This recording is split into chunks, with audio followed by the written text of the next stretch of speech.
Welcome, curious minds, to another deep dive. Today, we're taking a magnifying glass to one of Canada's oldest and most influential financial institutions, Bank of Montreal, or BMO.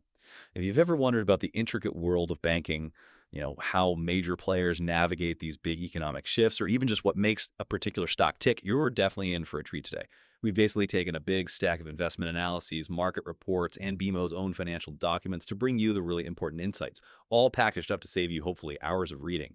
Our mission today, to give you a shortcut to being truly well informed about BMO's strategic positioning and its future performance. Okay, let's unpack this. So it's a really dynamic environment out there for banking right now. And what immediately leaps out when we look at BMO is this idea of a bifurcated economic environment. That's the term they use between Canada and the U.S.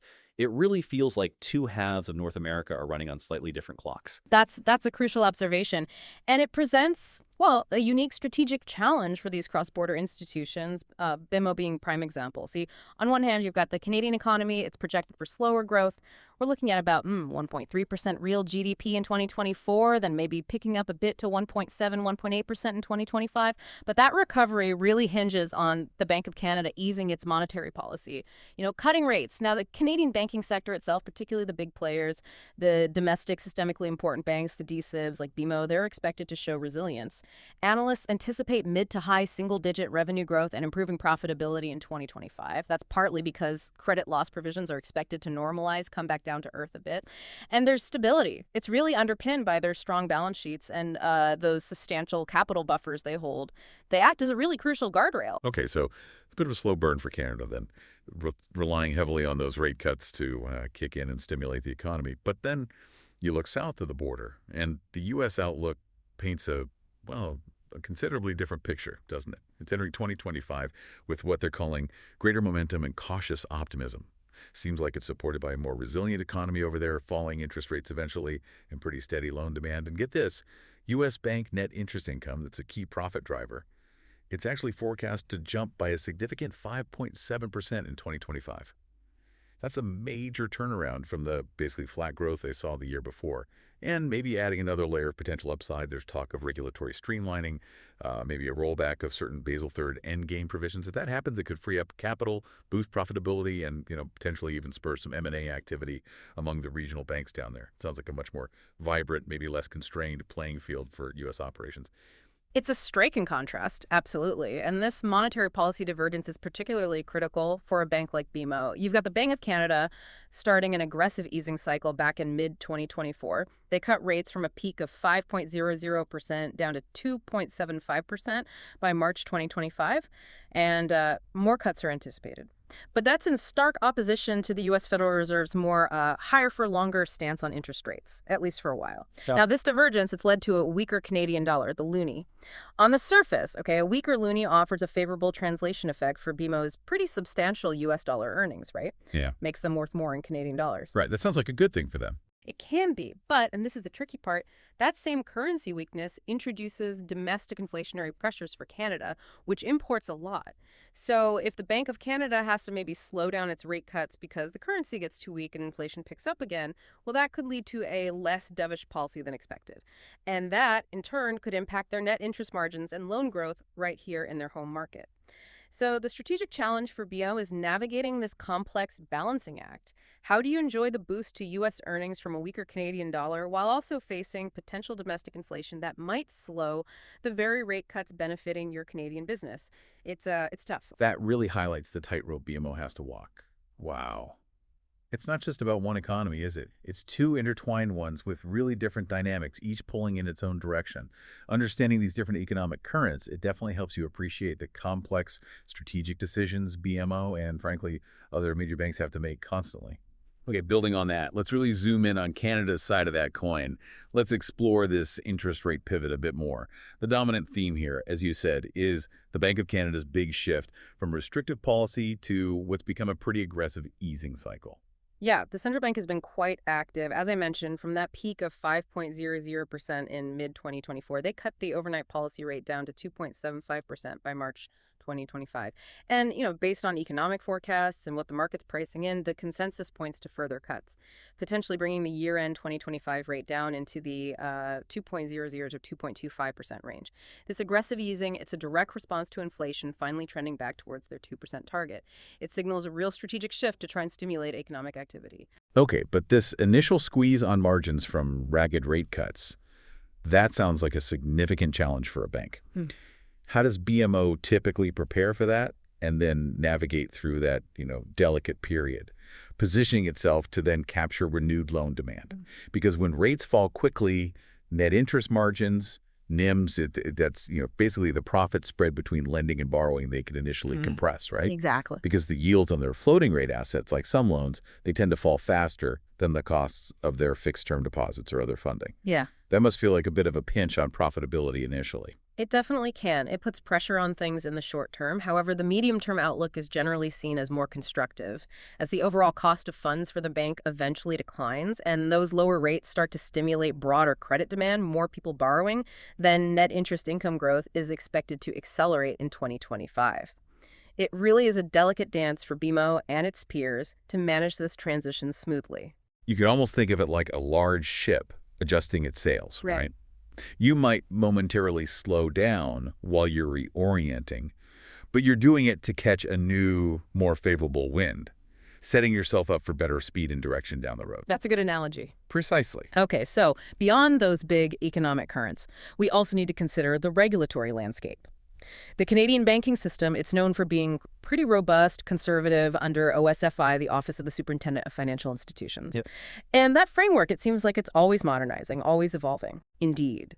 OSFI maintains very conservative capital requirements, and that's really a cornerstone of Canadian banking stability. Our domestic systemically important banks, the DSIBs, like BMO, they have to maintain a minimum common equity tier 1, that's CET1 ratio of 11.5%. Now, that includes a 3.5% domestic stability buffer that became effective back in November 2023. It's specifically designed to make sure they have plenty of capacity to absorb losses during periods of stress. And as of April 2025, these DSIBs, on average, had a strong 13.6% CET1 ratio that shows substantial capital cushions well above those already stringent requirements. It provides a significant degree of resilience in the system. Right, and it's not just about meeting those capital thresholds, is it? There are also these new and evolving guidelines that just seem to add layers of complexity, like, for instance, Guideline B15 on climate risk management. That became effective for DSIBs at fiscal year-end 2024. And this isn't just a tick box exercise from what I gather. It requires public disclosure of climate-related risks and, crucially, significant investment in data and assessment capabilities. They need to understand and manage those exposures. That's a big one. Then there's Guideline E21 on operational resilience. That sets rigorous expectations for managing operational risks, ensuring business continuity during disruptions. They need full adherence by September 2026 and scenario testing by September 2027. That sounds like a lot of work. It is. And OSFI's mandate has even expanded now to include protecting against threats to integrity and security, explicitly covering foreign interference. Wow. That's quite a lot for a bank to keep up with, extending far beyond just traditional financial risk. It really is. And this raises an important question. While these increasingly complex and, frankly, costly regulations are undoubtedly crucial for strengthening the banking system overall, do they inadvertently strengthen the competitive position of the largest banks? The DSIBs, like BMO, they have the scale, they have the capital to absorb these substantial compliance costs. Investing in new data infrastructure, complex risk models, operational redundancies. This effectively raises the barriers for smaller institutions and maybe those nimble fintechs, making it harder for them to compete on a level playing field. So, in a way, it almost reinforces the oligopolistic structure of the Canadian banking industry. You might think regulation is just bureaucracy, but for banks, it's a massive operational and financial consideration. It directly influences who can compete and thrive in the market. That's a powerful point. And then we come to this profound digital transformation sweeping through the industry. We're seeing a true digital Darwinism play out in banking, this acceleration of digital channels and the ongoing challenge from fintechs It's an undeniable shift. Digital banking has, well, it's basically become the default for the vast majority of Canadian customers. We're seeing some impressive numbers, like 77% of Canadians using digital channels for most transactions, 47% preferring online, 30% relying on mobile apps. And customer satisfaction with these digital platforms, it's exceptionally high, 97% for online, 96% for app-based banking. But this widespread adoption, it simultaneously puts immense pressure on traditional banks from these fintech companies. These agile disruptors, they challenge the incumbents by focusing on specific verticals, things like payments, loans, or wealth management, and they often deliver a superior, really hyper-focused user experience. This competitive threat has forced the traditional banks to accelerate their own digital efforts. I mean, Canadian banks collectively have spent over $120 billion on technology in the last decade alone. Huge numbers. Wow. So the game isn't just about having a digital platform anymore, is it? That sounds like it's just table stakes now. The battleground seems to have shifted significantly towards AI, artificial intelligence. But while digital transformation is a top priority for most banking execs, there's this real AI divide emerging, apparently. Only about 25% of financial institutions actually have the modern data infrastructure they need for true enterprise-wide AI solutions. That's a key bottleneck. Right. The leading banks, though, they are integrating AI.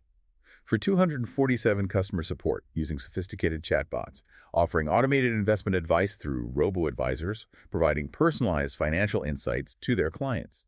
However, despite these massive investments, customer satisfaction with general digital features seems to have somewhat stagnated. And the adoption of those more advanced AI-powered tools, it's lagging behind expectations. So this implies that the mere presence of a digital platform, it's no longer a differentiator, it's the baseline. The real competitive edge is shifting to how effectively banks can leverage AI and data to provide tangible, proactive value. And the return on investment for that, well, it's still being proven out. It makes you wonder, what happens to banks that fall behind in this AI race? Could they become acquisition targets for those with superior data infrastructure, consolidating power even further? That's a very real possibility. The gap could widen significantly. Okay, let's shift our focus now to how BMO is positioned within the broader credit cycle, assessing its economic sensitivities. The Canadian banking sector, as you mentioned, is currently navigating the middle phase of a credit cycle normalization, things getting back to normal after some unusual years. That's right. After a period of exceptionally, almost historically low losses, credit quality has predictably deteriorated somewhat. Credit losses rose in 2024, and provisions for credit losses PCLs, the money banks set aside for expected loan losses, they're expected to remain relatively flat in 2025. S&P Global, for instance, forecasts average net charge-offs to rise, but to a manageable 35-40 basis points in 2025. That's up slightly from 33 basis points in 2024. So the general expectation is that credit quality will likely soften a bit further before those lower interest rates eventually start to improve borrower health and stabilize the situation. And there are a couple of primary vulnerabilities here, aren't there? Things that could make this normalization maybe a bit more challenging. First, high household indebtedness in Canada. That remains a significant concern. While the labor market has been surprisingly resilient, any material weakening there could significantly impact credit quality, especially as households struggle with these elevated debt servicing costs, particularly as more mortgages renew at much higher rates. That's a huge pain point for many Canadians. Absolutely. That's a key watch item. Second, the commercial real estate sector, CRE. It continues to face stress, especially within the office property segment. That poses a risk to bank loan portfolios too. Right. If we connect this back to the bigger picture, that consensus forecast for a soft landing for the economy, followed by acceleration, is absolutely critical here. BMO's strong capital and its provisioning levels, they appear adequate to navigate this anticipated but hopefully not severe downturn. However, a significant risk remains. What if that soft landing becomes more of a harder landing, where the economic contraction is deeper or lasts longer? Right. You could think of BMO's credit risk management like a car going over a speed bump, maybe. The system's designed to absorb a moderate bump, but a much larger, unexpected bump could still cause some damage. The question is, how much resilience is truly built into that system for a really adverse scenario? That's the million-dollar question for all banks right now. Okay, let's shift gears now and dive into BMO's specific position within the broader financial landscape. We need to explore its strengths and its strategic moves. To start, how does BMO actually stack up among the big six in this Canadian banking oligopoly? Where does it sit in the pecking order? Well, within that concentrated Canadian banking oligopoly, BMO is firmly established as the fourth largest institution, That's by both assets and market capitalization. It sits just behind Royal Bank of Canada, RBC, TD Bank, and Bank of Nova Scotia, Scotiabank. Based on 2024 data, BMO commands a market share of approximately 13.4% of the assets held by the Big Five banks. And on a global scale, it was ranked as the 38th largest bank by total assets in 2024. Its credit ratings are generally pretty solid, in line with its peers. For instance, an A rating from S&P Global, though it is one notch below RBC's A+. So it's definitely a major player, a formidable one, but not necessarily the absolute market leader in terms of size or rating. Okay, so not the biggest fish in the Canadian pond, as you say, but certainly a formidable one. Beyond its sheer scale, though, what truly makes BMO stand out in such a concentrated, competitive domestic market? What are its real competitive advantages? BMO's strategy is indeed built on some key pillars that do differentiate it. Its most significant strategic advantage, I'd argue, is its integrated North American platform. This provides powerful geographic and economic diversification, and unlike some of its peers, where U.S. operations might feel a bit more siloed, BMO really strives for a truly connected cross-border model, leveraging its presence and expertise in both countries. That makes a lot of sense, especially given those different economic trajectories we just talked about. It gives them options. But there's another really standout area for them, isn't there? Their commercial banking franchise seems to be a huge asset, almost a defining characteristic for BMO. It absolutely is. BM possesses a truly top-tier commercial banking franchise. They have a top 5 market position across North America in commercial banking. And this strength, it's consistently recognized. They've earned titles like Best Commercial Bank in Canada for, I think, 13 consecutive years now, and Best Commercial Bank in the U.S. for 3 consecutive years from World Finance magazine. Wow, that's impressive consistency. It is. And this isn't just about winning awards. It's really a strategic linchpin for the entire organization. See, the deep relationships they forge in commercial banking create this powerful ecosystem for cross-selling other, often more profitable, services like wealth management and capital markets. They do this via their one-client strategy. What's truly insightful here is how BMO's commercial banking strength isn't just a business segment. It's really a foundational competitive advantage that drives the rest of the bank. It's the engine that cultivates those crucial client relationships, which then create opportunities to sell higher margin services across the entire bank. This one client strategy. It's truly dependent on the sustained strength and effectiveness of that commercial engine. It's like the keystone in an arch, maybe? That commercial banking relationship supports and strengthens all the other parts of the business, ensuring its structural integrity. That's a great way to put it, yes. And we can't forget the power of brand and trust, especially for a financial institution, right? As Canada's oldest bank, founded way back in 1817. Long time ago. Yeah. BMO leverages over 200 years of history to cultivate this brand associated with trust, stability, prudent risk management. That legacy certainly helps in attracting and retaining its over 13 million customers across North America. That history matters. It definitely builds confidence. Let's delve now into a market share analysis across BMO's key business segments. This should help us understand precisely where BMO truly shines and where it holds significant competitive positions. Okay, starting with retail and commercial banking. In Canada, BMO held the #2 national lending market share in commercial banking in 2024, really demonstrating its strong position there. And it's also successfully growing its share in core retail products, things like deposits, mortgages, credit cards. In the U.S., following that big Bank of the West acquisition, BMO has transformed into a top 10 U.S. bank by assets. It's leveraging its already strong commercial franchise and now has an expanded retail presence, particularly in key growth markets like California. Okay, and what about wealth management? That seems to be a major focus area for all banks aiming for that capital-light growth these days. Yeah. Where does BMO fit in? Well, BMO ranks 3rd among the big 6 in wealth management. It holds about a 13.1% market share of assets under management, or AUM, as of Q3 2024.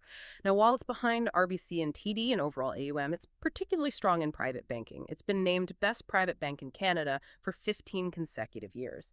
That highlights a real targeted excellence in serving higher net worth clients. 15 years. Wow. Okay.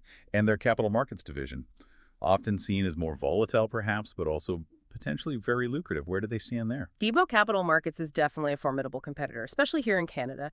Year-to-date for Q3 2025, they actually ranked #1 in debt capital markets, DCM, and #2 in both equity capital markets, ECM, and M&A advisory, according to Dealogic.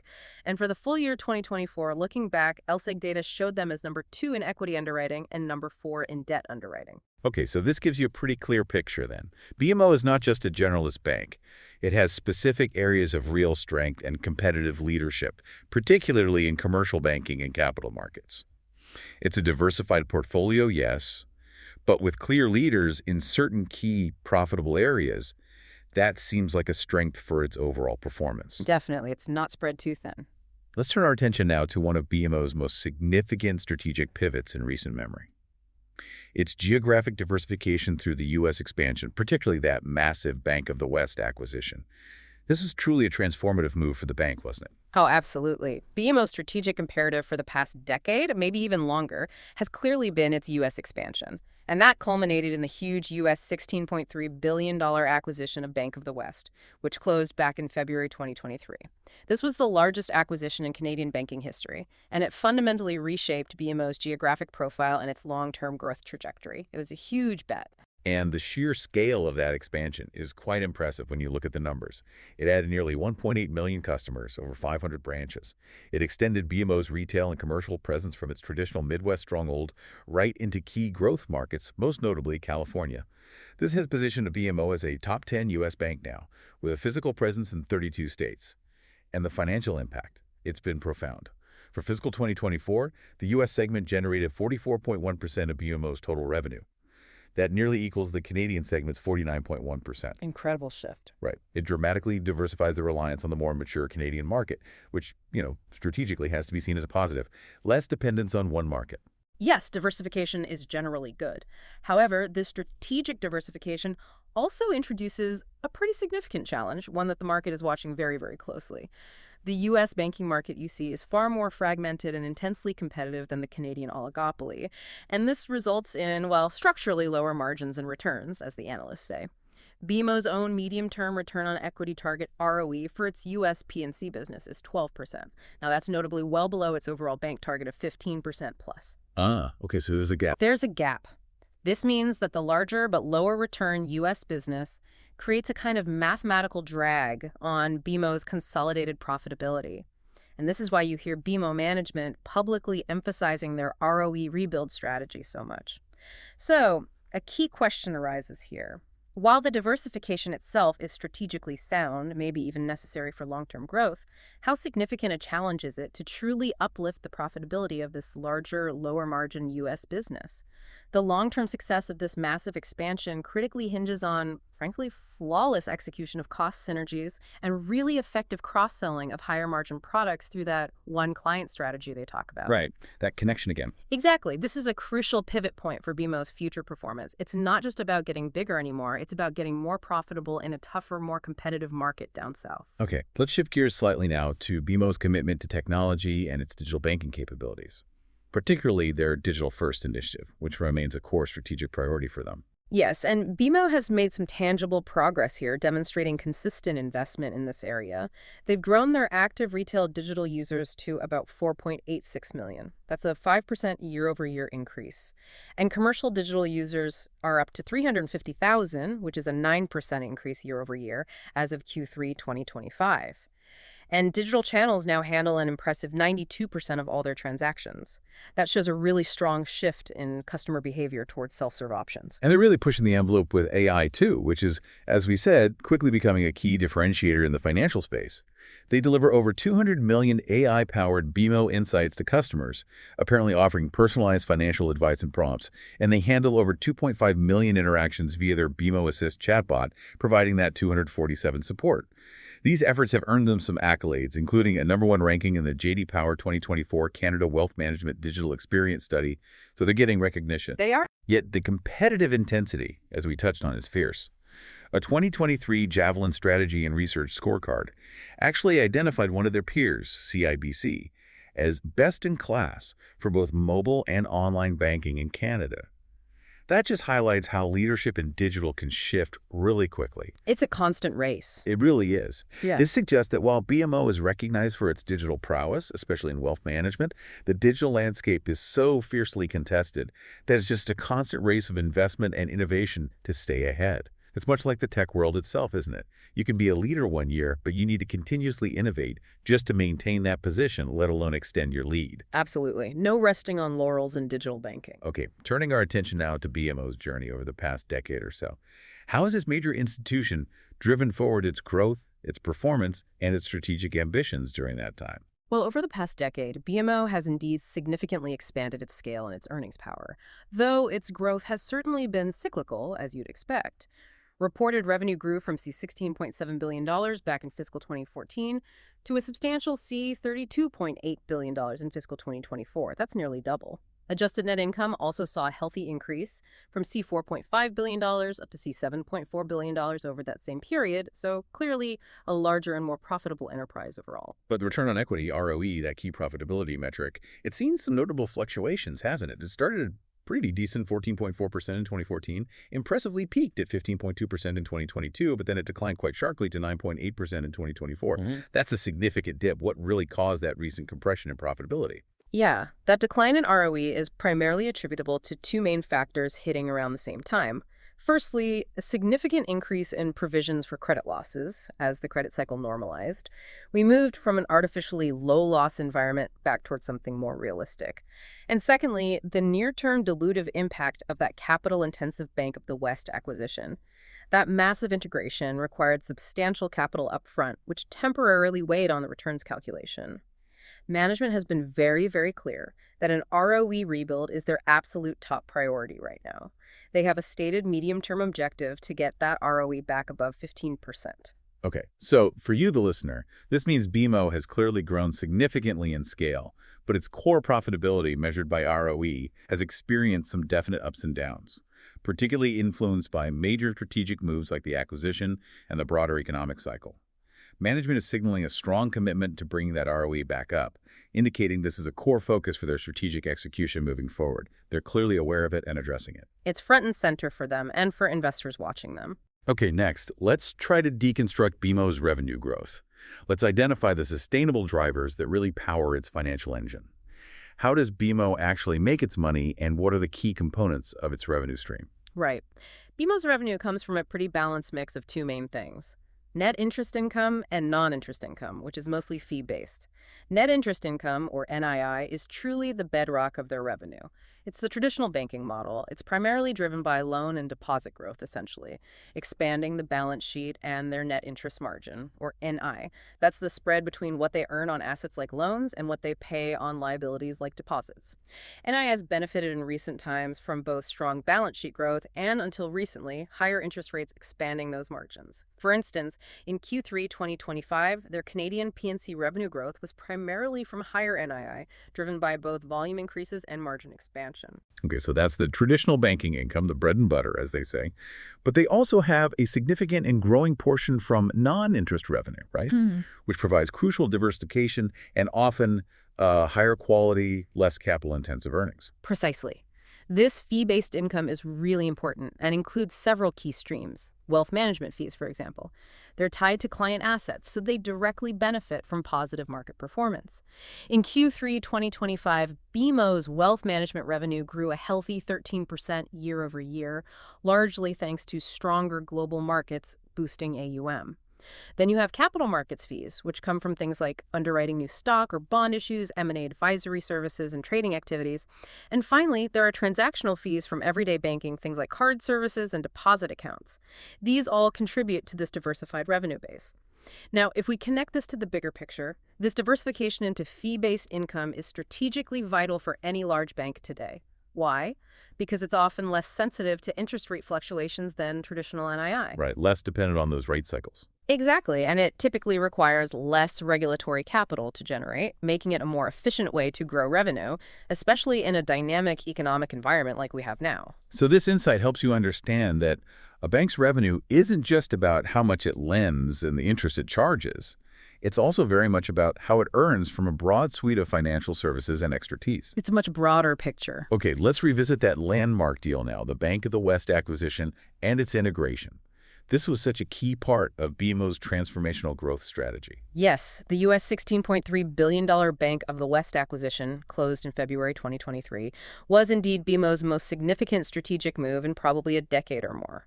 It fundamentally reshaped their U.S. presence and growth trajectory, taking them into exciting new, faster-growing markets like California. And the operational execution of that integration, especially for such a massive undertaking, was actually quite remarkable, wasn't it? BMO successfully converted and migrated nearly 2 million customer relationships, integrated core banking systems, digital platforms, all in just 8 months.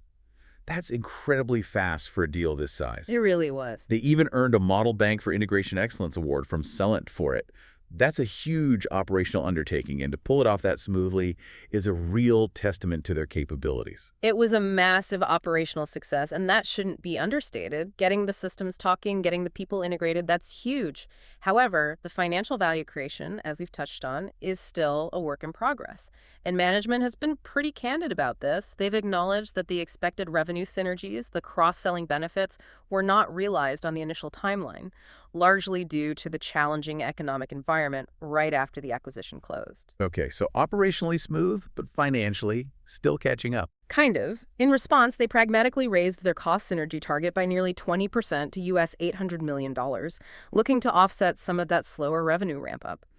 The acquisition and integration costs themselves, combined with higher PCLs from the acquired loan portfolio, they acted as a significant drag on reported earnings in fiscal 2023 and 2024. That's a big reason for that ROE dip we saw.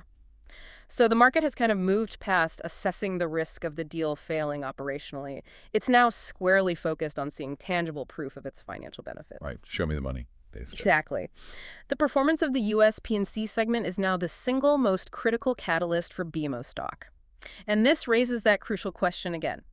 What exactly will the market be looking for quarter after quarter in the U.S. P&C segment's performance to signal that this massive acquisition is truly delivering on its promise and starting to meet that 12% ROE target? Is it specific loan growth numbers, deposit gathering, cross-selling metrics, or just a consistent improvement in overall profitability down there? It's likely a combination of all those things. It's like buying a new, complex piece of machinery.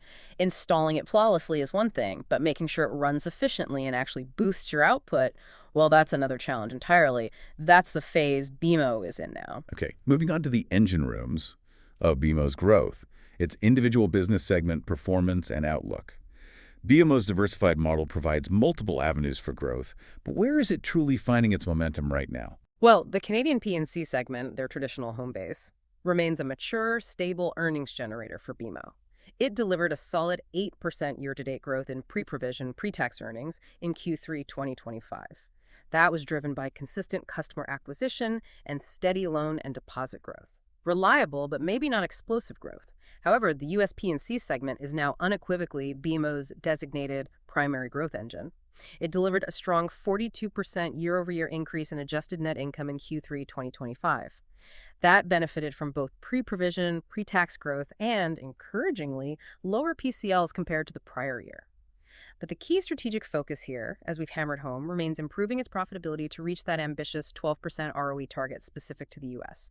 That's where the real leverage is. Okay. And what about their other key segments, wealth management and capital markets? They tend to be more volatile sometimes, but also potentially highly profitable. How are they doing? Wealth management has actually been a standout performer recently. It delivered an impressive 29% pre-provision, pre-tax growth year-to-date in Q3 2025. Its performance is closely tied to global financial markets, driving assets under management growth. And that recent acquisition they announced, Burgundy Asset Management, that should further strengthen this high-return, capital-light business. Capital markets, while inherently more volatile, also delivered strong results recently. 22% pre-provision, pre-tax growth year-to-date in Q3 2025 across both its Canadian and U.S. operations. So good performance there, too. What's truly insightful here, I think, is how BMO seems to be strategically evolving.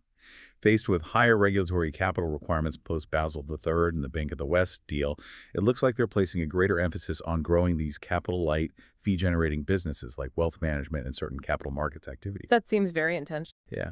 This isn't just about separate segments performing well.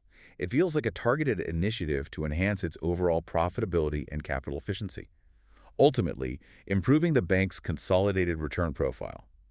This shows you how a big bank tries to balance its steady, mature businesses with faster-growing, strategically important ones to optimize its performance over time. It's about optimizing the mix for the current environment.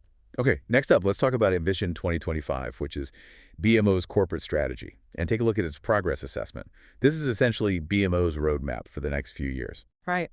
BMO's corporate strategy, Ambition 2025, it's guided by their stated purpose, which is to boldly grow the good in business and life. And it's executed through 5 core priorities. They certainly made tangible progress across these areas, according to their own reporting. For world-class loyalty and growth, one client, they point to strong customer acquisition in Canadian retail and increased referrals between their commercial and wealth segments, so that cross-selling focus. For winning culture, they've been recognized externally as one of Canada's most admired corporate cultures. In digital first, as we discussed, there's strong growth in digital users, a high percentage of self-serve transactions, successful AI tool deployment like BMO Insights and Assist. They're also positioning themselves as a lead partner in the transition to a net zero world, having committed to deploying $300 billion in sustainable lending and underwriting by 2025. That's a big ESG commitment. A huge number. And finally, for superior management of risk, capital, and funding, they've maintained that strong CET1 ratio well above minimums and achieved an impressive $61 billion in deposit growth in fiscal 2024, bolstering their funding base.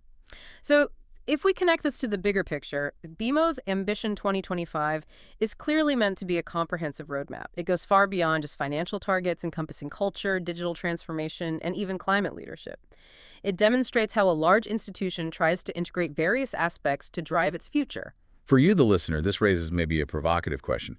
How will BMO truly quantify that boldly grow the good aspect? And how important will environmental, social, and governance ESG factors become for its long-term valuation and investor appeal as it moves towards 2025 and thinks about what comes next?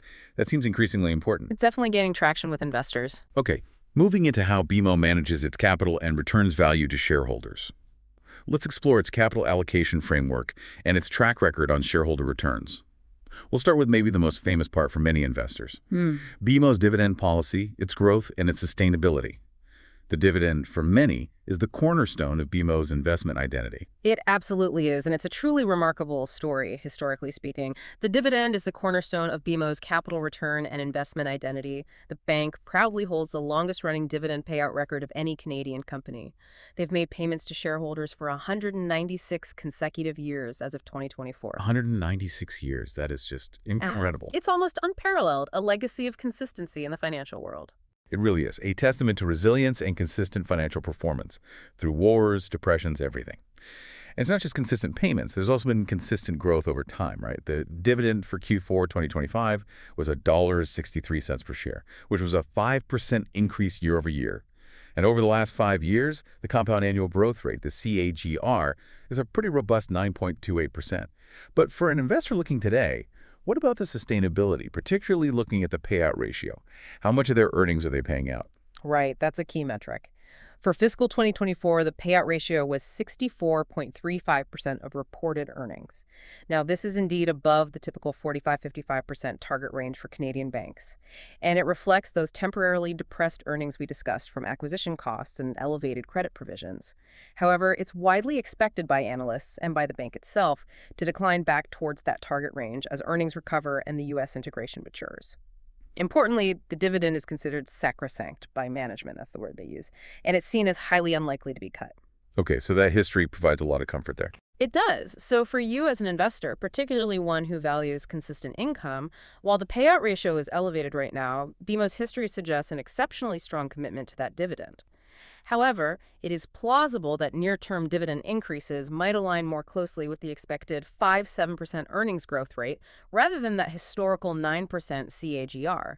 That would allow the payout ratio to normalize rather than seeing a significant acceleration in dividend growth right away until profitability strengthens further. That makes sense. Manage the ratio back down. And that dividend history, it's just such a rare feat, like a marathon runner completing a race every single year for 2 centuries. Yeah. A real testament to enduring strength. Absolutely. Okay, beyond dividends, BMO also actively uses share buybacks as a capital tool. Let's analyze their normal course issuer bid programs, their NCIBs. How are they using those? They do, and quite actively, particularly recently, as a mechanism for returning excess capital to shareholders when they feel the shares are attractively priced. In December 2024, they announced an intention to repurchase up to 20 million common shares under their NCIB program. Then, in August 2025, they upsized that program significantly. They announced a new, larger NCIB to purchase up to 30 million common shares. That represents about 4.2% of the public float, which is a pretty meaningful chunk. And by the time they announced the upsize, 15.7 million shares had already been repurchased under the prior bid, showing a consistent commitment to actually executing these buybacks. Okay, that's a very clear and, frankly, aggressive commitment to buybacks.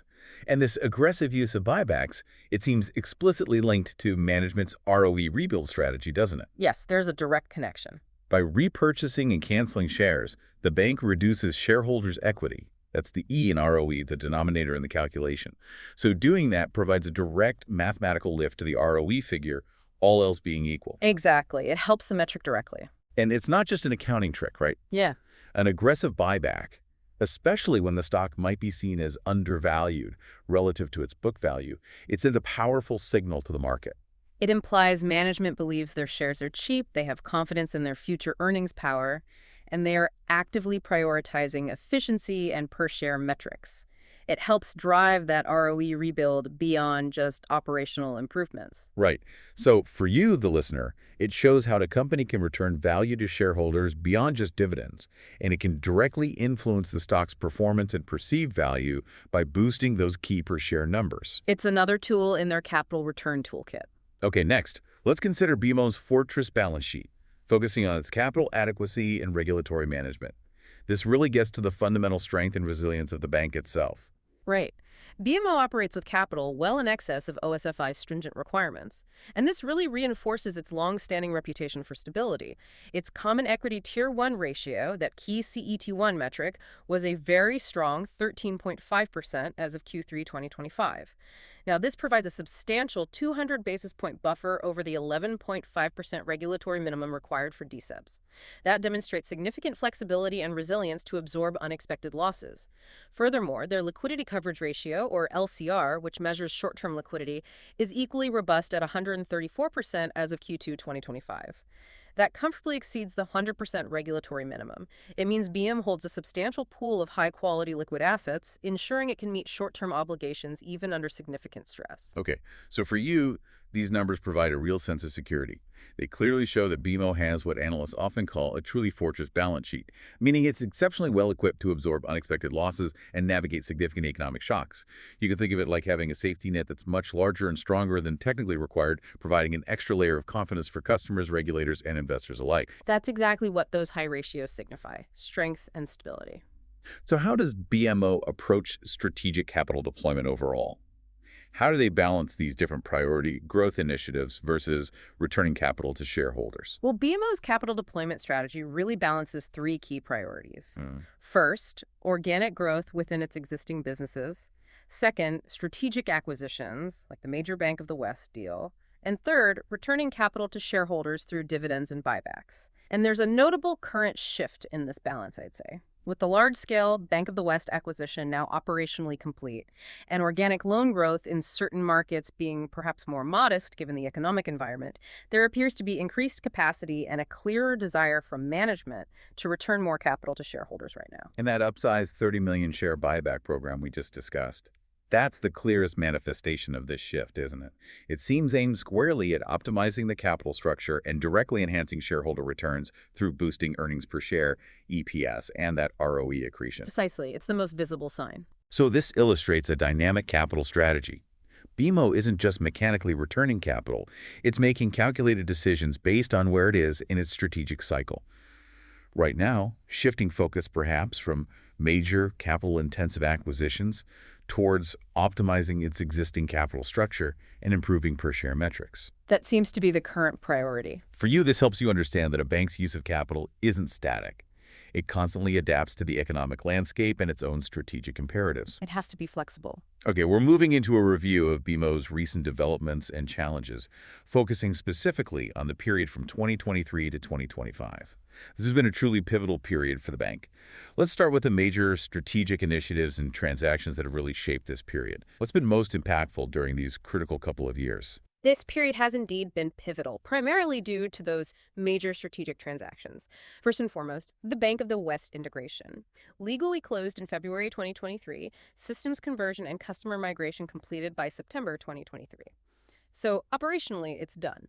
But while the heavy lifting of the integration itself is complete, the key challenge, as we've said, remains realizing those anticipated revenue synergies and consistently improving its profitability to meet BMO's overall return targets. That's the ongoing story.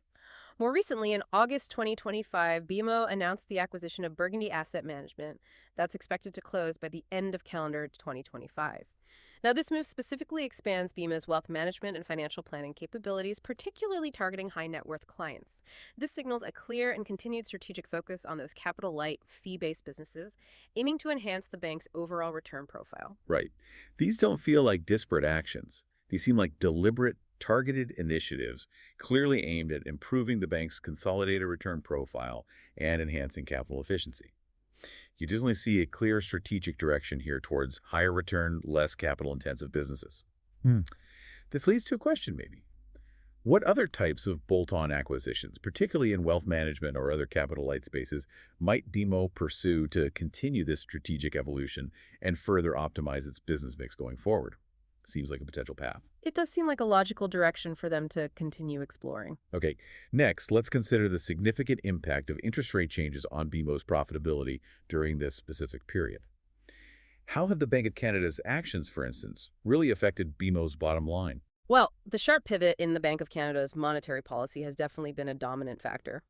That series of rate cuts starting mid-2024 into early 2025 directly impacted net interest margin, or NIM.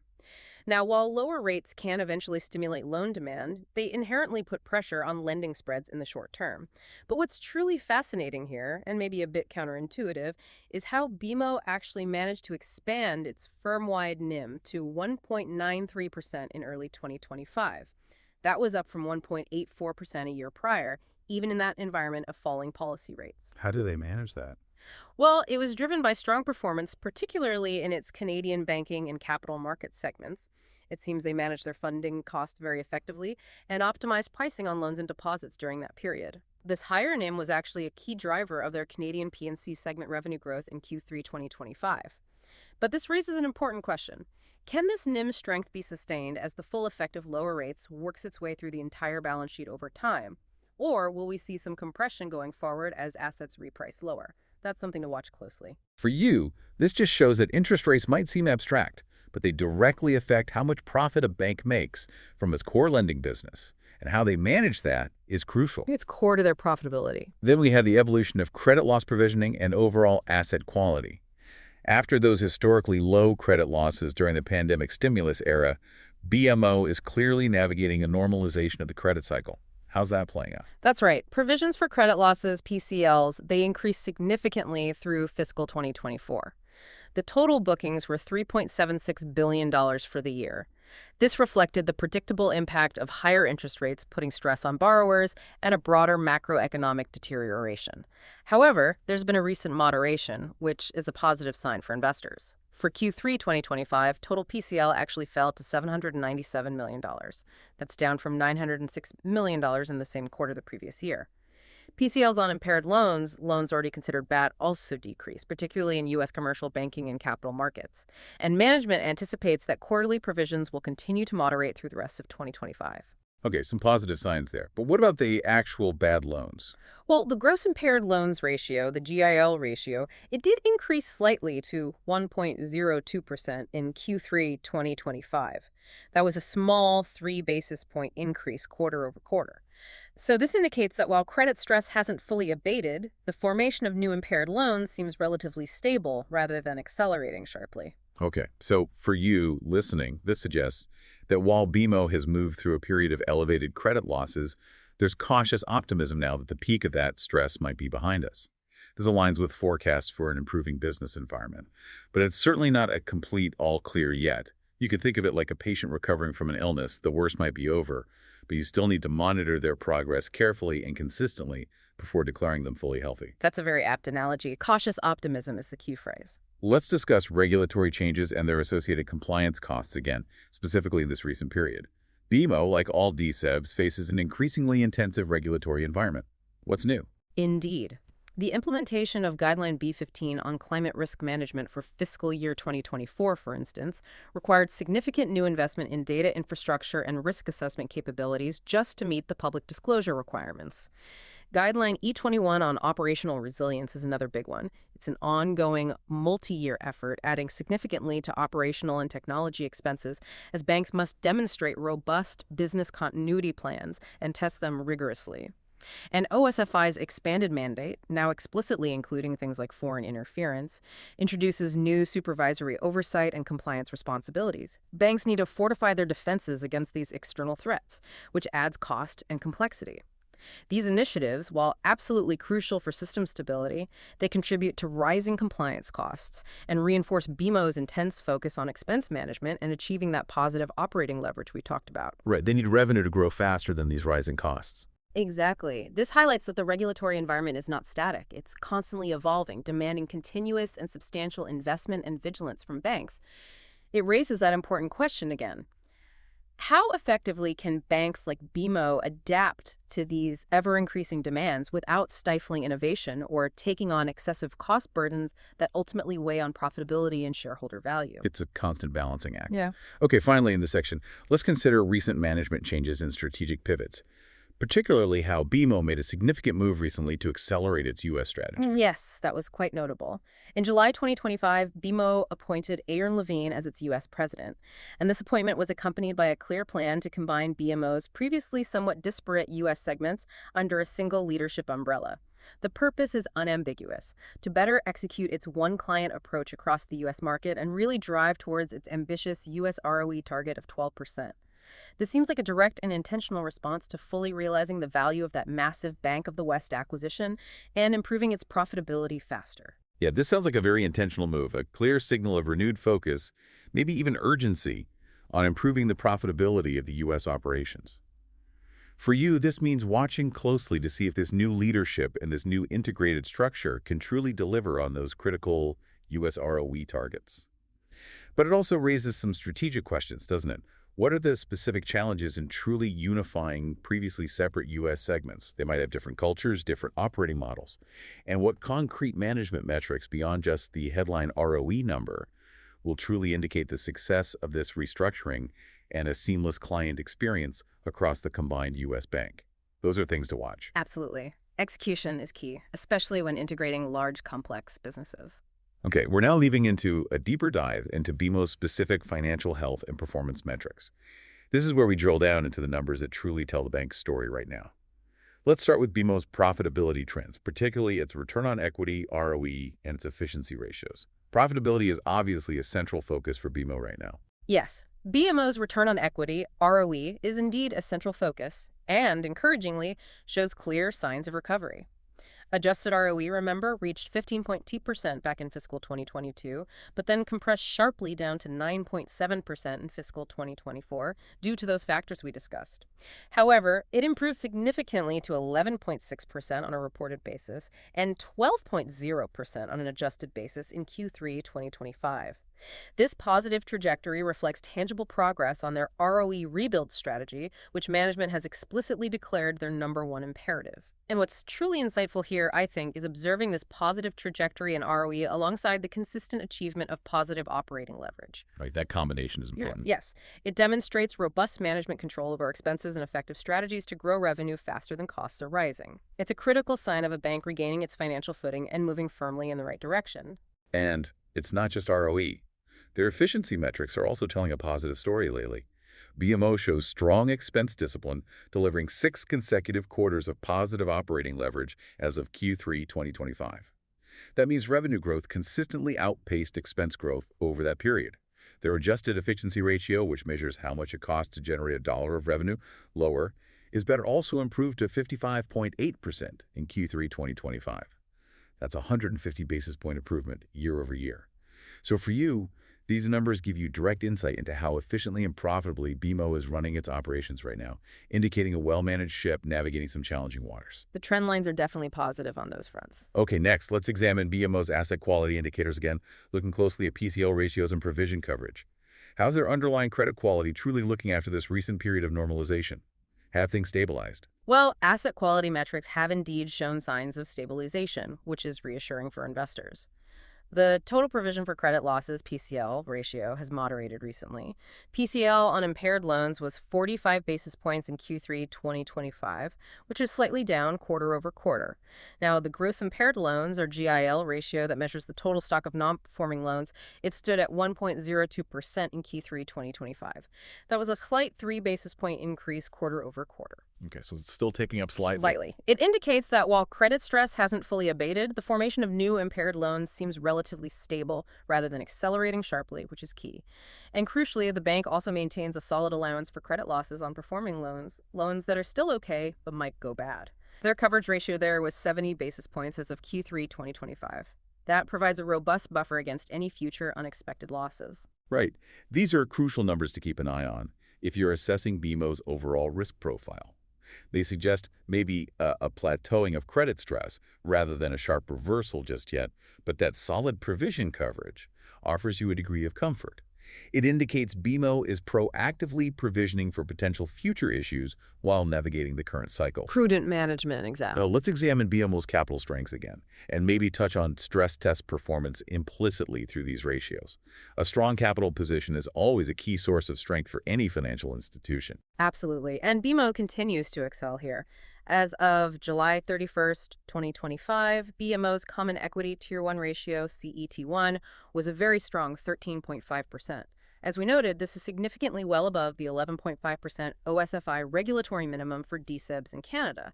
This robust level provides that substantial cushion for unexpected losses and gives them crucial flexibility for capital deployment, whether for organic growth, strategic acquisitions, or returning capital to shareholders via dividends and buybacks. Their leverage ratio was also comfortable at 4.4% as of Q2 2025, also comfortably exceeding regulatory requirements. So if we connect this to the bigger picture, BMO's strong capital position isn't just about ticking a regulatory checkbox. It's a significant competitive advantage. It allows them to pursue strategic initiatives, manage economic downturns with more confidence, and return capital to shareholders reliably. Right. For you, strong capital means the bank is financially resilient, which is good news for customers and investors alike. It signals stability and a reduced risk profile compared to less capitalized institutions. It's a core strength for BMO. Okay, in terms of liquidity, how strong is BMO's position and its overall funding profile? This tells us how well the bank can meet its short-term obligations and fund its day-to-day operations. BMO maintains a robust and stable funding profile, which is vitally backed by its large and diversified deposit base. That's key. Their liquidity coverage ratio, the LCR, was 134% as of Q2 2025. This indicates a very strong liquidity position, meaning they hold ample high-quality liquid assets to meet their short-term obligations, even under stress market conditions. That's well above the 100% minimum. And crucially, customer deposits grew by a significant $61 billion, or 9% in fiscal 2024. Their total deposits stood at a massive $958 billion as of Q2 2025. That shows continued customer confidence and provides a stable funding source. A growing and stable deposit base really is the lifeblood of a bank, wouldn't you say? Absolutely fundamental. It provides a stable and relatively low-cost source of funding, which is absolutely critical for their lending operations and their overall profitability. You could think of deposits as the raw material that a bank processes into loans. The more stable and plentiful the supply, the better and more profitable their operations can ultimately be. Couldn't agree more. Deposits are king. Okay, finally for this section, let's discuss fee income diversification and its stability again. How much of BMO's revenue comes from these non-interest sources, and how does that contribute to its overall earnings profile and stability? Right. Non-interest revenue is a critical and growing component of BMO's earnings. It provides that important diversification away from traditional spread-based income, which, as we know, can be more susceptible to interest rate volatility. Looking at fiscal 2024, for example, BMO Wealth Management contributed 17.2% of total revenue, and BMO Capital Markets contributed a substantial 19.9%. So together, that's well over a third of their revenue coming from these fee-based businesses. Significant chunk. It is. And these fees come from diverse sources. Wealth management fees are generated from asset management and private banking services, often correlated with market performance. Capital markets fees come from underwriting, advisory, and trading activities. And P&C banking fees are derived from things like card services and deposit accounts. This diversification provides a partial but significant hedge against fluctuations in net interest income caused by changes in interest rates. It adds a crucial layer of stability and predictability to BMO's overall earnings profile, making them less susceptible to the volatile interest rate environment we often see. Right. This shows you a bank isn't just making money on interest rates anymore. It's leveraging its expertise and brand across many specialized financial services to create multiple, hopefully resilient income streams. That's the modern banking model. Diversification is key. Okay, we've reached the valuation discussion. If you're considering BMO as an investment or just trying to understand its market standing, this is where we bring everything we've learned together into actionable insights about its current and potential market value. Let's start with BMO's current trading multiples compared to its own historical ranges. How does BMO currently stack up against its own past performance? Is it looking cheap or expensive historically? That's a good place to start. BMO's valuation multiples currently trade broadly within their long-term historical ranges. This suggests a valuation that's neither excessively cheap nor prohibitively expensive relative to its own history. It's kind of in the middle ground. As of mid-2025, its price-to-earnings ratio, the PE, is approximately 14.7x. Now, that is slightly above its historical median, which is around 12.1x. That likely reflects the market anticipating that earnings recovery from the temporarily depressed 2024 results. Okay, so pricing in some good news already. Seems like it. The price-to-book ratio, PB, stands at about 1.36x. That's actually near its 3-year high, suggesting the market is fairly fully pricing in the current book value of the bank. And the price-to-sales ratio, PS, at 3.35, is also approaching its 10-year high of 3.68, which, again, could indicate a potentially full valuation on a revenue basis, according to some analysts. Okay, so for you, the listener, if you're looking at BMO as a potential investment, these current multiples suggest the market is already pricing in some of that expected recovery and growth. It's not necessarily a steal at these levels based purely on historical multiples, but it doesn't look wildly overvalued either. It's kind of like evaluating a car that's selling at a fair price for its age and mileage. You're hoping its next performance review or maybe some upgrades will make it worth significantly more, but the current price reflects current expectations. Fair value seems to be the consensus based on history. Okay, next, let's consider BMO's valuation relative to its Canadian banking peers. How does it compare to the other big 6 banks? Does it command a premium valuation, or is it trading at a discount to some of its rivals? Right, comparing to peers is crucial. BMO's valuation is generally in line with the group overall, though it doesn't typically command the premium valuation enjoyed by market leaders like RBC. For instance, BMO's approximate 1.3x price-to-book ratio is comparable to TD's, but it's noticeably below RBC's typical 1.7x and National Bank's 1.8x multiples. And why is that? What drives that difference? Well, this difference primarily reflects BMO's lower return on equity, ROE, particularly in fiscal 2024. As a general rule, banks with higher and more consistent ROE typically trade at a higher premium to their book value. Why? Because the market sees them as more efficient at generating profits from their equity base. So if we connect this back to the bigger picture, BMO's ROE rebuild strategy is absolutely critical for potentially closing this valuation gap with peers.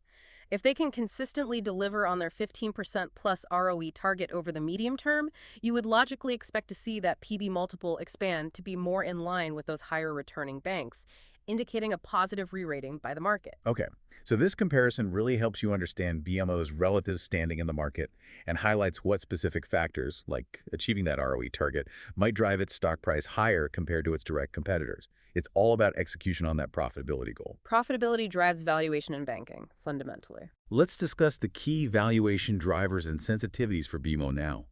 What are the specific factors that will truly move the needle, either positively or negatively, for BMO's stock valuation going forward? Okay. The primary driver for BMO's valuation in the medium term, without a doubt, is the successful execution of its U.S. strategy and the achievement of those ROE rebuild targets. That's paramount. So on the positive side, factors that could lead to multiple expansion of the stock getting re-rated higher include, first, tangible progress towards that 12% U.S. P&C segment ROE target, seeing that number consistently climb. Second, a faster-than-expected decline in provisions for credit losses, signaling lower risk. And third, sustained positive operating leverage, showing continued revenue growth outpacing expense growth. These would all signal fundamental improvements in the business are taking hold. Okay, those are the potential upsides. And what about the negative drivers? The significant risks that could cause multiple compression and really weigh on the stock? Right, the potential downsides. Those would include, first and foremost, a failure to execute in the U.S., meaning stagnation in U.S. profitability or an inability to realize those expected synergies from the Bank of the West acquisition. That would fundamentally question the whole U.S. strategy and likely lead to a derating. Second, a harder than expected economic downturn, a hard landing, leading to much higher credit losses that persist longer than anticipated. And third, significant net interest margin, NAM, compression. If lower funding costs and loan growth don't materialize as expected under the Bank of Canada's easing cycle, and NIMs compress more than anticipated, that would hit core profitability hard. Okay. So for you, these are the key factors you really need to keep your eye on. Right. What stands out to you as the biggest potential upside or the biggest potential risk for BMO's valuation as you consider its future? It really seems to hinge on that U.S. execution, doesn't it? That feels like the biggest swing factor right now, yes. Both upside and downside potential there. Next, let's discuss BMO's dividend yield attractiveness again and its sustainability. This is paramount for many income-focused investors. How does it look from a valuation perspective? Right. BMO's dividend yield is indeed a key part of its total return proposition for many investors. With an annualized dividend of $6.52 per share as of Q4 2025, the current yield is hovering around 4.1% to 4.2% based on recent trading prices. Now, this is generally considered attractive and competitive within the Canadian banking sector. It provides a solid income stream. The sustainability, as we discussed, is underpinned by that incredible 196-year payment history and its strong capital base, which provides a significant buffer. While the current payout ratio of 61-64% is elevated compared to targets, it is expected to normalize as earnings recover from those temporary drags. And management views a dividend cut as highly improbable, offering strong reassurance. But this does raise an important question for income-focused investors considering the start today. While the legacy and capital base speak volumes about sustainability, that elevated payout ratio suggests that future dividend growth might be more moderate in the near term, maybe aligning more closely with earnings growth to allow for that normalization, rather than expecting aggressive increases right away. That's a key expectation to manage. Still, for many, a stable, reliably growing dividend is a primary reason to invest in a Canadian bank. And BMO certainly has an exceptionally compelling history here. The track record is undeniable. Okay, finally for this valuation section, let's touch upon book value growth trajectory and its quality. This is a fundamental long-term driver of a bank's stock price, often overlooked in short-term noise. Exactly. Growth in book value per share is a truly fundamental long-term driver of a bank's intrinsic worth and, consequently, its stock price over the long haul. It's primarily driven by retained earnings, simply, the net income the bank generates minus the dividends it pays out to shareholders. What's left over builds equity. And BMO's book value is generally considered of high quality. It's supported by conservative underwriting practices historically, a strong capital position, and a well-diversified loan portfolio across different sectors and geographies within North America. The bank's ability to generate consistent profits, even after paying that significant dividend for nearly 2 centuries, allows it to steadily grow its book value over time. This forms a solid and reliable foundation for long-term shareholder value creation. Right. Ultimately, if you're looking for long-term value in a financial institution, tracking that growing book value is one of the most fundamental indicators of a bank's increasing intrinsic worth. It shows a steady accumulation of value for shareholders that builds over time, regardless of shorter-term market fluctuations or sentiment swings. It's the bedrock of long-term bank investing. Okay, we've reached our risk assessment section, which is absolutely crucial for forming a balanced perspective. It's just as important to understand the potential downsides alongside the opportunities for BMO. We need to look at the potential hurdles. Let's start with the key business and financial risks BMO faces. What are the most pressing concerns stemming directly from its core business operations and its recent strategic moves? Okay, the primary business risk facing BMO right now, arguably, is the execution risk related to its major U.S. strategy. The financial success of that massive Bank of the West acquisition, while operationally integrated, is still not fully proven in terms of generating the expected revenue synergies and, critically, the targeted profitability uplift.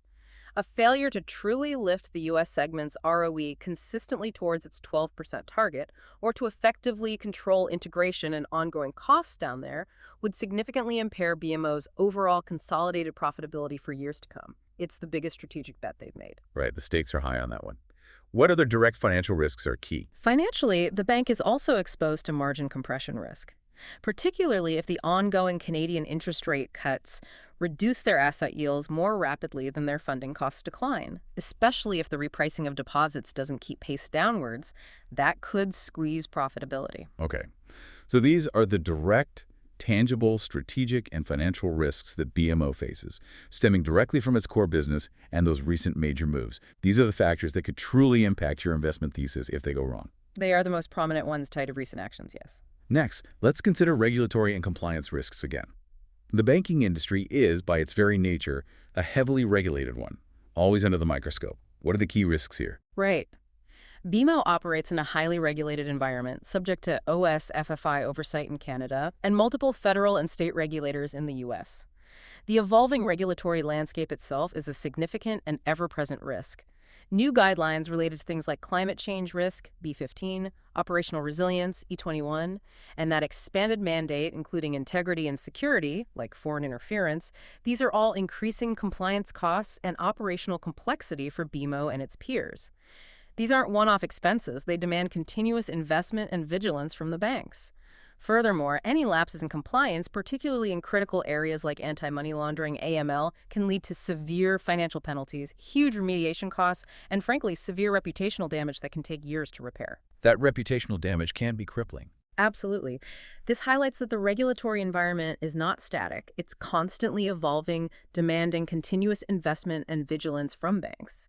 It raises that important question again. How effectively can banks like BMO adapt to these ever-increasing demands without stifling necessary innovation or taking on excessive cost burdens that ultimately weigh on shareholder value? It's a tough balance. And for you, the listener, regulatory breaches can be very costly, impacting a bank's financial stability and its reputation in a very real and damaging way. It's a key risk to be aware of for any bank. Constant vigilance is required. Let's discuss BMO's credit cycle and economic sensitivity again, focusing on the risk aspect. Its performance is intrinsically linked to the health of the North American economy, and particularly sensitive to economic downturns. What are the big worries here? That's right. The biggest worry is always a more severe or prolonged economic downturn than currently forecasted a harder landing for the economy. That scenario would almost certainly lead to higher than expected credit losses across its loan portfolios in both Canada and the U.S. Specifically in Canada, those high levels of household debt remain a key vulnerability. A significant and unexpected rise in unemployment, or perhaps stubbornly high inflation forcing rates higher again, could trigger sharp increases in delinquencies and defaults, particularly as those fixed-rate mortgages come up for renewal at much higher rates than people were used to. That mortgage renewal shock is a real concern. It is. BMO also has meaningful exposure to commercial real estate, CRE, particularly the office sector, which, as we know, is still undergoing significant structural stress due to the rise of hybrid work models. That could lead to further losses there. Okay, so for you listening, this begs the question. What stands out about how prepared BMO truly is for a potential hard landing or a more challenging credit cycle than currently anticipated? These are the big economic forces that can truly test a bank's resilience, its underwriting standards, and its risk management framework. How well can they absorb those shocks if the baseline forecast turns out wrong? That's what keeps bank risk managers up at night. In terms of interest rate risk and duration exposure, how vulnerable is BMO to changing interest rates, especially given that divergence in monetary policy between Canada and the U.S. we discussed earlier? Right. The bank is inherently exposed to interest rate risk. That's just a core financial risk for any lender or deposit taker. And the current monetary policy divergence between the Bank of Canada easing and the U.S. Federal Reserve, potentially staying higher for longer or easing more slowly, creates a particularly complex risk profile for BMO. Rapid Canadian rate cuts could compress their net interest margins, NIMs, as asset yields fall faster than their funding costs adjust downwards. Conversely, a higher for longer U.S. scenario could put upward pressure on funding costs for its U.S. operations, particularly for deposits, impacting profitability there. Now, BMO manages this risk through sophisticated asset liability management strategies, hedging, and so on. But unexpected or particularly volatile rate movements remain a key financial risk that can be difficult to fully predict or hedge perfectly. Right, even with sophisticated tools. Exactly. Predicting and perfectly hedging against volatile rate movements is incredibly challenging. This raises an important question. How much unexpected rate volatility can BMO absorb before its profitability targets are significantly impacted, especially given its large, integrated North American platform exposed to both regimes? This risk really shows that while BMO actively tries to manage its exposure, External economic factors and central bank actions can still play a big role in its financial outcomes. Some things are outside their direct control. Macro factors always matter. Now let's talk about operational and technology risks. In our increasingly digital and interconnected world, cybersecurity is paramount, and simply executing on technology projects is key. What are the risks here? Well, cybersecurity has indeed emerged as a paramount operational risk for all financial institutions. They are, unfortunately, prime targets for sophisticated cyber attacks. These can range from criminal gangs seeking financial gain to state-sponsored operations aiming to disrupt systems, steal sensitive data, or commit large-scale fraud. A successful attack could lead to significant direct financial losses, massive data breaches impacting millions of customers, regulatory fines, and severe reputational damage that takes years, if ever, to fully repair. The consequences can be devastating. They can. Additionally, there's technology execution risk. The failure to effectively implement new technologies, keep pace with rapid fintech innovation, or manage complex IT integrations like the massive Bank of the West project could result in market share loss, increased operational costs, and an inability to realize the expected efficiency gains from its digital-first strategy. Things just might not work as planned. Right. This isn't just about customer convenience anymore. It's about fundamental trust and security in a digital world. For you, this means recognizing that a bank's digital strength is simultaneously its biggest asset and potentially a significant vulnerability. It requires constant vigilance, investment, and effective execution to protect its customers, its data, and its reputation. It's a high-stakes area. Okay, finally for risks, let's consider geographic concentration risks. While BMO has diversified significantly by expanding in the U.S., it still remains highly concentrated in just 2 North American economies. What's the risk there? That's a pertinent point, often overlooked. While BMO has diversified substantially within North America through its major U.S. expansion, the fact remains that Canada and the U.S. still account for over 93% of its total revenue. Now, this concentration, while offering familiar operating environments and potential synergies, also makes the bank highly susceptible to broad economic, political, or regulatory shocks that specifically affect the North American continent as a whole. Like what, for example? Well, for instance, unpredictable U.S. trade policy, shifts in cross-border tariffs, major regulatory changes affecting both countries, or other geopolitical events impacting North America could pose a direct risk to the interconnected Canadian economy and, by extension, BMO's large domestic business, as well as its U.S. operations. So even with the extensive U.S. expansion, this geographic concentration means BMO's fortunes are intrinsically tied to the economic health and potential vulnerabilities of these 2 specific economies. Right. This raises an important long-term strategic question, perhaps. What global diversification, if any, could BMO realistically consider in the very long term, maybe through strategic partnerships or niche market entries outside North America, to mitigate this specific type of geographic risk and truly broaden its resilience beyond the continent? Just food for thought. A question for the long-term strategy discussions, certainly. Okay, we're now entering our investment thesis considerations. This is where we bring everything we've learned together into actionable insights, weighing both the optimistic view, the bull case, and the cautious view, the bear case, for BMO's future. Let's start with the optimistic view. Why BMO could soar? What are the primary bull case arguments for a positive outlook on BMO? What's the story if things go right? Okay, the positive investment thesis for BMO, the bull case, really rests on 4 key pillars that could drive significant upside for the stock. Firstly, a successful U.S. transformation. The argument here is that the market might still be underappreciating the long-term earnings power and diversification benefits of that expanded U.S. franchise.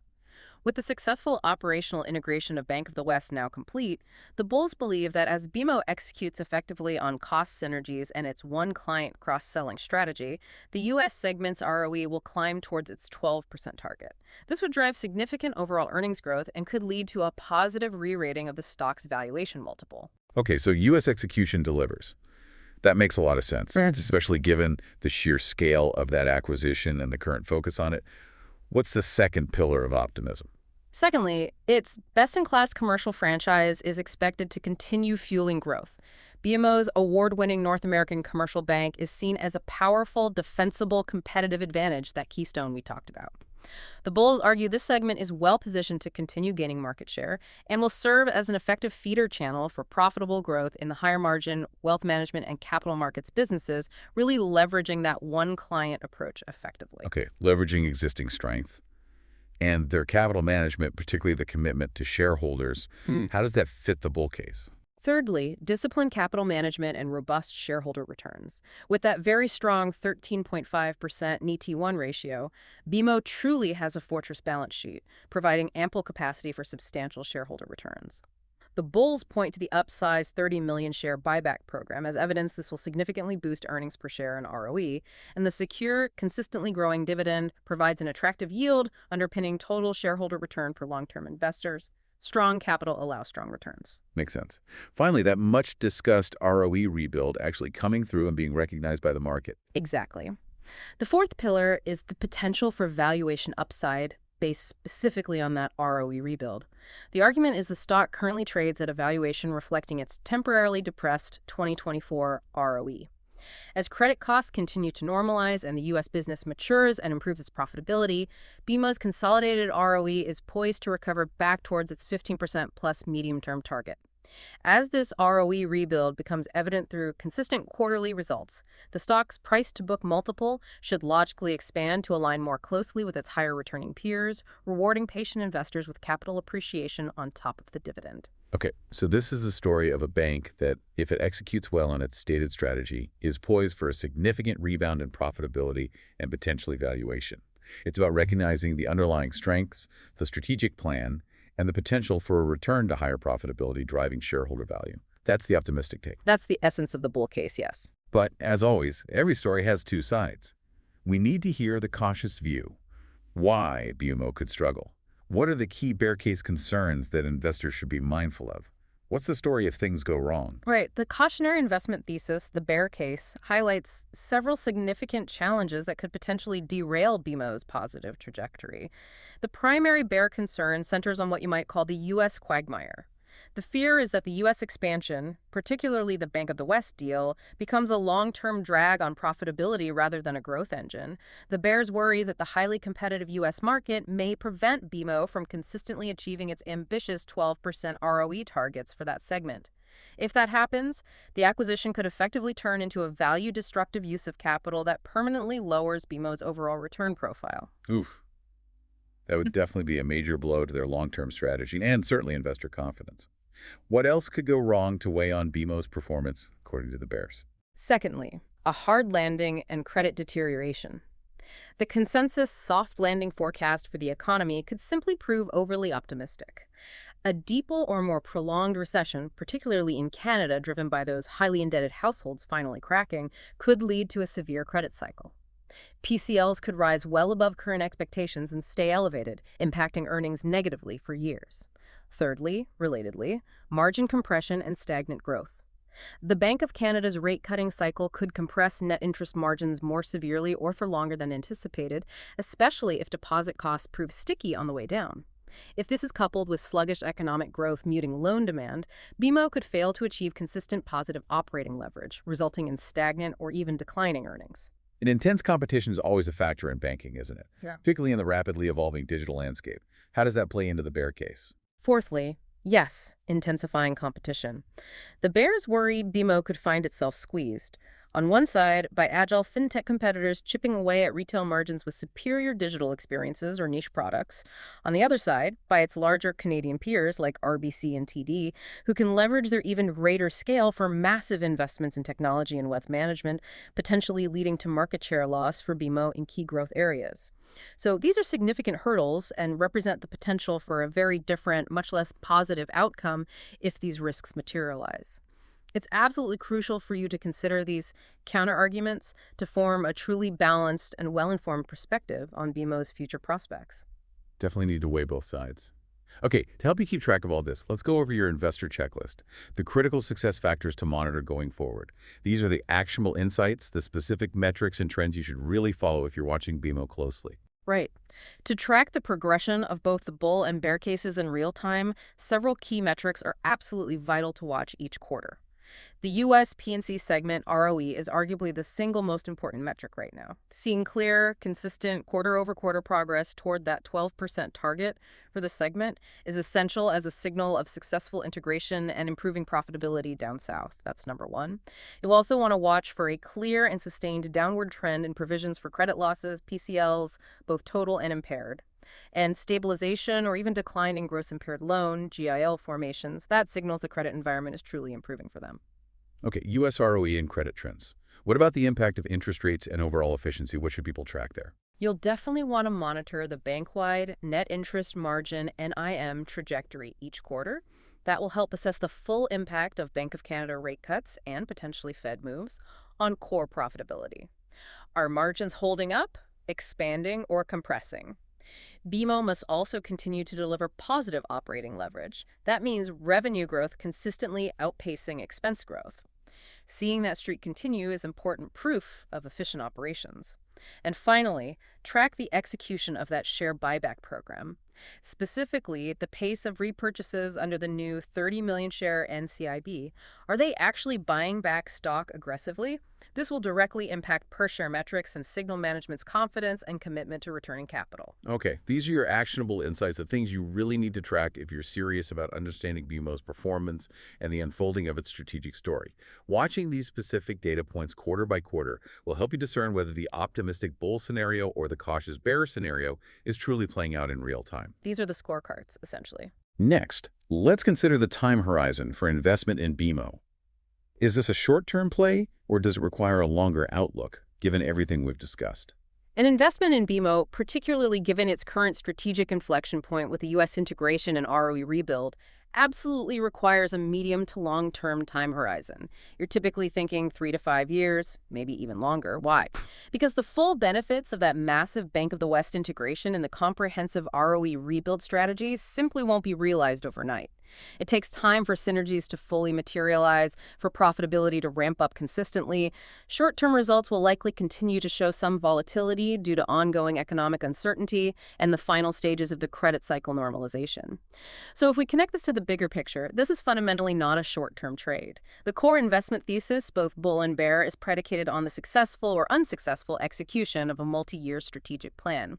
Patience is truly a virtue here for investors seeking the full value realization or confirmation of the risks. Got it. Think years, not quarters. Finally, let's discuss what could move the needle for BMO stock. Potential catalyst events.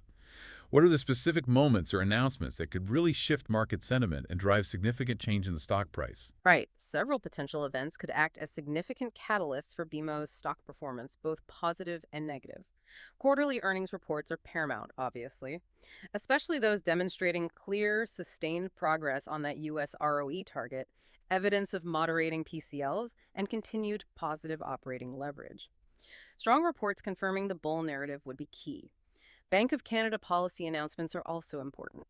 Unexpected shifts in the pace or depth of the rate-cutting cycle or significant changes in their forward guidance or economic outlook could certainly impact sentiment towards all Canadian banks, including BMO here. Strategic updates specifically on U.S. operations could be catalysts too. Things like providing concrete evidence of market share gains in California or other new markets, proof points of successful cross-selling initiatives, or maybe even exceeding profitability targets in the new U.S. footprint ahead of schedule. And finally, the full completion of that upsized 30 million share NCIB. Announcing they've finished buying back that significant chunk of stock would provide a tangible boost to per-share metrics and signal strong capital management and confidence. Okay. These are the moments that could really drive change and deliver those aha moments for you, confirming the direction BMO is heading and whether its big strategic bets are truly paying off. Lots to watch. And that brings us to the end of our deep dive into Bank of Montreal. We've journeyed from the broad North American economic landscape through BMO's strategic advantages and significant challenges, its financial health, and the critical factors that will likely drive its future value. You hopefully now have a comprehensive understanding of what makes this Canadian banking giant tick, armed with the knowledge to track its progress and interpret future developments. So building on its incredible 200-year legacy and its current Ambition 2025, here's a provocative thought to leave you with. In this constantly evolving financial landscape with technology changing everything, what might be the next truly transformative acquisition or maybe technological leap that BMO needs to consider? Something perhaps even beyond its current strategic roadmap to ensure another 2 centuries of leadership and relevance. What's the next big bet? Thank you for joining us on this deep dive. Until next time, keep that curiosity alive.